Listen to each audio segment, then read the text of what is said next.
Very good morning, dear students. Welcome to all of you to today's class. But before starting the class, let's do Brahmanad.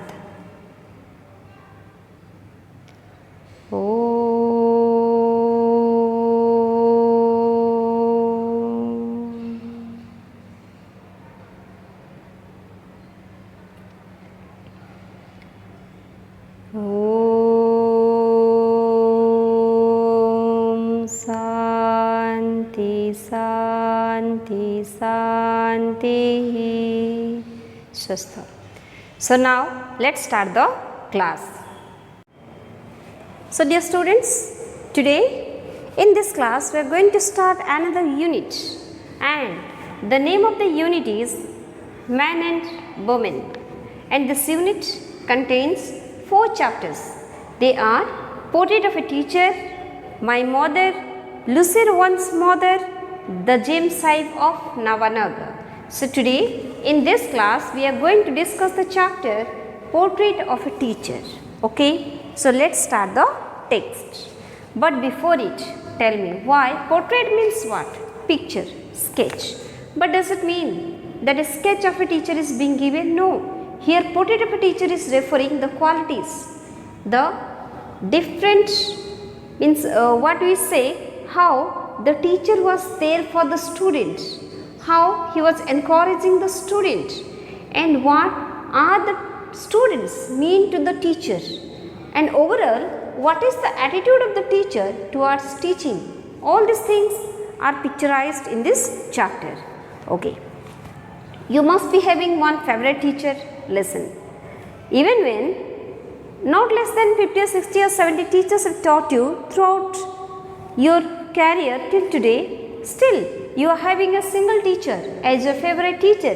So whenever you are asked the question, write an essay on your favorite teacher, you are taking the name of that particular person, not each and every person. Why? Because some qualities in the teacher might be attracted to you. Okay, that's why you did select that particular person as your teacher. So here we are also going to read on a teacher, and this chapter is being written by Edmundo de Amicis. But before it, let me tell you one thing. Here the writer is not the protagonist. Writer's father is the main character in this chapter. Okay, 2 persons are present there. One is writer's father as well as writer's father's teacher. But even when the writer is present, but still writer is not emphasized. He is not a significant character in this chapter. Writer's father is the significant character as well as the teacher is also the significant character. So now let's read. The night before last, just before dinner, while my father was looking through the evening paper, he suddenly let out a cry of surprise. Later he explained, and what happened? Initially the writer is speaking that just before the night when my father was going through the evening newspaper before the dinner, he read something, and by reading that piece of article, by reading that piece of news, he gave a sudden cry. He was surprised. Then later he explained what had happened. I thought that he had died at least 20 years ago. Then the writer's father is speaking that I thought he had died. So initially he is focusing a character naming he. And who is this he here in this chapter? It's mentioned. He had died at least 20 years ago, but can you believe that my first teacher, Mr. Crosset. So the teacher's name is Mr. Crosset. Okay, so the writer's father's first teacher's name is Mr. Crosset, and the writer's father was thinking that his teacher must have been died before 20 years, but till now he is alive. He is 84 years old. But what's his age? He is 84 years old, and yesterday he did get a reward. And yesterday the government gave him a medal for having completed 60 years of teaching, and he completed 60 years of teaching. Understood? It means at the age of only 24, the writer, Mr. Crosset, had started his teaching career, and the writer's father was thinking that he has died, but the person is alive. And yesterday means not today, yesterday, the time when this chapter is being written, okay. So yesterday he did get a reward, a medal, as he has completed 60 years of his teaching career. Can you imagine it? He gave up teaching only 2 years ago. Then again he is speaking. Can you imagine it? Can you believe it? Just before 2 years, he did give up the profession. He lives in Delville, which is only about an hour's ride from here. Tomorrow is Saturday. Let's drive over there in the afternoon and say hello to him. Then the writer's father is speaking. Can you imagine it?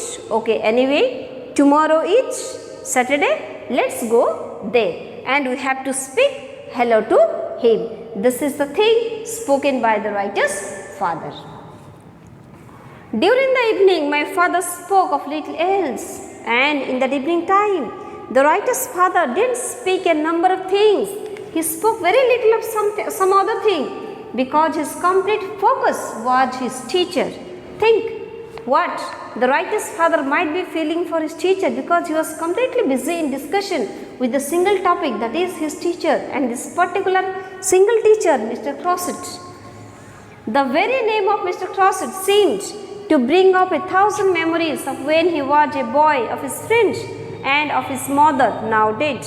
And the name Mr. Crosset is bringing thousands of memories to his mind, and the name is also bringing of his boyhood days, of his mother, now who is dead.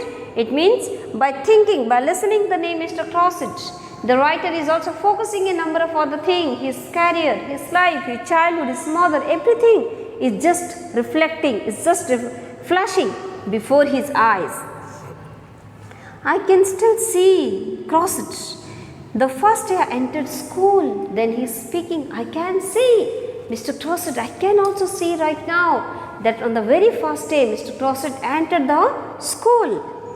I had been sick for some time and had lessons at home, and he is speaking, I was remaining ill, that's why I was taking my lessons at home only. Who is speaking? Writer's father is speaking. Thus I began in the 3rd grade, that's why I started my career in 3rd grade only, which was the grade he always taught. 3rd grade means what? 3rd standard. And 3rd standard was the standard that was taught by Mr. Crosset, and the writer was in the 3rd standard only. I had never been separated from my mother for a single day previously, and for both of her and for me it was a new and grateful experience. And the writer's father is speaking that as he was taking his lessons at home, and he has never ever been separated from his mother even for a single day. That's why for him as well as for his mother it was a dreadful experience. It was a very horrible thing to be separated from each other. But Crosset seemed to understand the situation perfectly. But Mr. Crosset was a person who was able to understand the situation in the nice way. Perfectly he did understand it. In our country, when the kid is going to school, what's the scenario? One hand is being held by the parents, another hand by the teacher. Sometimes it does happen. So here it is mentioned that Mr. Crosset understood the situation properly. He smiled at us and patted me on the head, and he just smiled at them and patted on his like this. He patted on his head, and immediately all my fears disappeared. And the writer is speaking that when Mr. Crosset patted on my head, my fear disappeared. I was afraid to go to school, but I was not afraid of the school anymore. He must have been at least 40 years old then. He was a man of broad shoulders and thick white hands. And then he is speaking that he must have been at least 40 years old then. At that time he must have been 40 years old, and he was a man of broad shoulder and thick while his hands were also thick and big. He had come from the country. Here country is referring to village. Okay, it is not a country. Okay, it is a village. From a village he was referring, means he has come from a village and had educated himself by hard work and study. And Mr. Crossett, he was a hard working man. He educated himself by hard work and study. I can still see him as he entered the classroom each day. He would put his pen in the corner and hang off his coat with exactly the same movement. And here the writer is speaking that every day he can realize that Mr. Crossett was coming to the class and keeping his stick. And it is mentioned he put his can, he was putting his can in the corner and hanging his coat in a particular place. Every day he was doing it. He would put his can in the corner and hang up his coat with exactly same movement, means with same movement he was going. He was not changing his movement. Every day he also came with the same good humor, the same interest and enthusiasm as though it were his first day of teaching. And every day he was also coming with same interest, with same good humor, because he was thinking teaching is an art and he was doing everything as if it is the first day of his class. Understood? Means he was not at all fed up with his classes. He was not at all fed up with the teaching. Every day he was coming with the same humor, with the same skill, with the same style. He was putting the can and hanging his coat, and in a good and smiling face he was coming to the class and teaching. Thus, it happened that the next afternoon my father and I drove over to Delville to see Mr. Crossett. So what happened? The writer and his father the next day they did go to Delville in order to see Mr. Crossett. Everyone in the town knew him, and Mr. Crossett was an experienced person. Think once, if the writer is speaking this much on the teacher, on his past teacher, what might be the impression that people are having for Mr. Crossett? If I ask you, you won't be able to answer me the name of your first teacher. But the writer's father is speaking this much on his first teacher, means think what type of person he might be. And it is mentioned that he was very famous in that area. That's why it was not really difficult to find out his address and his house. When he came to the door, my father recognized him at once, although of course he was now a very old man. And then they reached the home, they just bang on the door. Then an old man opened the door, and instantly the writer's father was able to recognize his teacher, Mr. Crossett. Who said? The writer's father said he was suddenly able to recognize his teacher. But Mr. Crossett was an old man. Mr. Crossett, said my father, will you permit an old people to shake hands with you? Then writer's father was speaking, Mr. Crossett, will you permit one of your old students to shake hands with you?